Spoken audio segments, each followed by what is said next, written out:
ప్రజలకు మెరుగైన సేవలు అందించే విధానం. గడువు పూర్తయ్యాక ఆ కాలేజీలు ప్రభుత్వానికి. వైకాపా ప్రభుత్వంలో చేస్తే ఆ కాలేజీల పూర్తికి 15 ఏళ్లు. మేము 2 ఏళ్లలోనే అందుబాటులోకి తెస్తాం. ఆసుపత్రులు అనవసర సిజేరియన్లు చేయనివ్వు.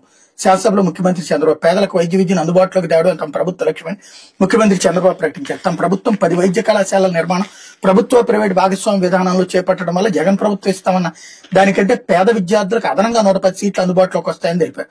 వైకాపా ప్రభుత్వం అనుసరించిన పద్ధతిలో వైద్య కళాశాల పూర్తవడానికి కనీసం 15 ఏళ్లు పడుతుందని, తమ ప్రభుత్వం పీపీపీ విధానంలో 2 ఏళ్లలోనే వాటిని అందుబాటులోకి తెస్తుందని స్పష్టం చేశారు. వైద్య కళాశాలను ప్రైవేట్ పరం చేస్తున్నట్టు వైకాపా నాయకులు తప్పుడు ప్రచారం చేస్తున్నారని మండిపడ్డారు. పీపీపీ అంటే ప్రైవేట్ పరం చేయడం కాదని, ప్రైవేటు భాగస్వామ్యంతో ప్రజలకు మరింత మెరుగైన సేవలు అందించేందుకు అనుసరించే విధానం వివరించారు. 33 సంవత్సరాల తర్వాత వైద్య కళాశాలని మళ్లీ పూర్తిగా ప్రభుత్వం చేతికే వచ్చేస్తాయని చెప్పారు. వైద్య రంగంలో పీపీపీ ప్రాజెక్టులు కొత్తమే కాదన్నారు. జిల్లా ఆసుపత్రుల్లో సౌకర్యాలు మెరుగుపరిచేందుకు కొత్త వైద్య కళాశాల ఏర్పాటుకు ఉత్తరప్రదేశ్, ఒరిస్సా, జార్ఖండ్ ఇప్పటికే దాన్ని అనుసరిస్తున్నాయని తెలిపారు. IIT Madras, IIM Udaipur, IIT Nagpur లో మౌలిక సౌకర్యాలను విస్తరించేందుకు పీపీపీ విధానాన్ని ఎంచుకున్నారని గుర్తు చేశారు. శాసనసభలో మంగళవారం ప్రజలకు వైద్య సేవలు ఆరోగ్య ఆంధ్రప్రదేశ్ పై చేపట్టిన చర్చకు ముఖ్యమంత్రి సమాధానం చెప్పారు. ఇది పబ్లిక్ ఏమనుకుంటారు అన్నటువంటి ఫీలింగ్ లేదు. ఐఐటి, ఐఐఎం లో పీపీపీ అంటే బాత్రూములు క్లీన్ చేయటమా లేకపోతే భోజనాలు వడ్డించడమా, అవి ప్రైవేట్ పార్టిసిపేషన్ అంటే. సీట్లు ప్రభుత్వం చేతిలోనే ఉంటాయి. పీపీపీ పథకంలో కింద మనం ఇచ్చేటటువంటి మెడికల్ కళాశాలల సీట్లు మన చేతిలో ఉంటాయా, ప్రైవేటోడి చేతిలో ఉంటాయా? ప్రైవేటోడి చేతిలో ఉంటే పేదోడికి వైద్యం ఎందుకు అందుతుంది? పేదోడికి వైద్య విద్య అందుబాటులోకి ఎట్లా వస్తుంది?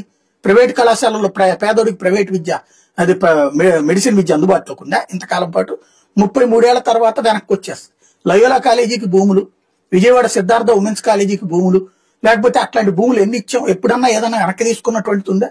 ఏదో వాడంతటా వ్యాపారం మూతబడిపోతే తీసుకున్నటువంటి తప్పించి ఆ కోఆపరేటివ్ సెక్టార్ లో ఉన్నటువంటి వెనక్కి తీసుకున్నాం మనం.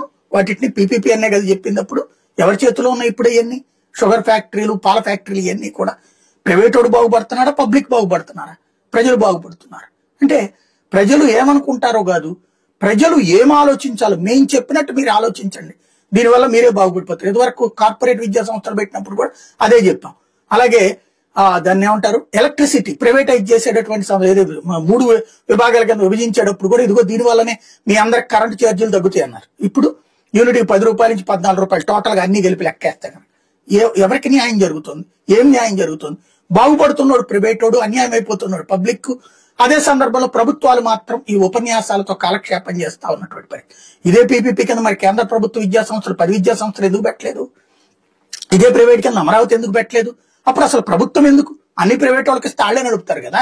ప్రభుత్వం అనేది అవసరమే ప్రజలకి, వాళ్లే చేస్తారు కదా ప్రైవేట్ వాళ్ళకి. కార్పొరేట్ వైద్యం అనేటటువంటిది ప్రైవేట్ వాడి దగ్గర ఉన్నటువంటి సందర్భంలో పబ్లిక్ అందుబాటులో ఉందా? ఆరోగ్యశ్రీ లేకపోతే చచ్చూరుకునేవాళ్ళు జనం. కార్పొరేట్ విద్యా సంస్థల్లో ప్రజలకు అందుబాటులో ఉన్నది అది విద్య. ఎంత డబ్బులు కడితే సీట్లు దొరుకుతున్నాయి? ఆ మాత్రం అర్థం కాదు పబ్లిక్ కి. మేము ఏం చెప్తే అదే అనేటటువంటి రూట్ లో నడుస్తాం. ఇకపోతే